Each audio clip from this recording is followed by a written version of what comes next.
তুমি, আমি শুনছিলাম তুমি বলছিলে যে এতদিন পর দেখা হচ্ছে, দেখা হলে কি কথা বলবো, তো দেখা হলো, কি কথা বললে প্রথমে? হ্যাঁ, শুভশ্রীকে। আমি ওর ইন্টারভিউগুলো দেখছিলাম, তো আমরা আলাদা আলাদা ইন্টারভিউগুলো দিয়েছিলাম। তো আমি ইন্টারভিউগুলো দেখে মনে হলো কি এত গম্ভীর হয়ে যাচ্ছে কেন, যখনই দেব নাম আসছে, ধূমকেতু নাম আসছে। ওকে দেখা হয়ে একটাই কথা বললাম, একটু হেসো, মানে খারাপ কথাগুলো শুনতে ভালো লাগবে। আমি জাস্ট হাসিটা মিস করলাম, বাকি তুমি কি বলেছো আমার কোনো ইয়ে নেই, বাট একটু হেসে কথা বললেও খারাপ কথাগুলো শুনতে ভালো লাগবে, তাই তো বলেছি। তুমি কি বলেছো? ক্যান আই জয়েন, মানে এই আনসারটাতে আমি জয়েন করতে পারি? হ্যাঁ, হ্যাঁ। সো এটা সবাই বলবে, শুভশ্রী মানে তার সাথে, শুভশ্রী মানে তার সাথে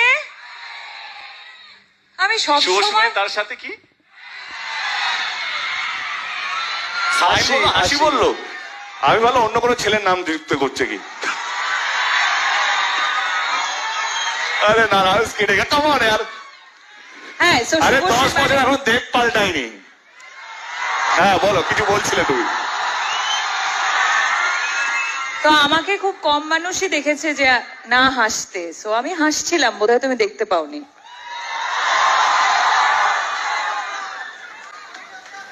তুমি কি এতটা সিরিয়াস হয়ে খেলবে? না, আর আমি কি জিজ্ঞেস করলাম? হ্যাঁ, মানে হ্যাঁ, আমার মানে যে আমি- প্রশ্নগুলো সেটা তোমাদের দুজনের জন্যই কিন্তু। হ্যাঁ, ও ওকে। সো আমি জিজ্ঞেস করলাম, আমার সাথে ফ্রেন্ডশিপ করবে? হ্যাঁ আমি এটাই জিজ্ঞেস করলাম, আমার সাথে ফ্রেন্ডশিপ করবে? না না,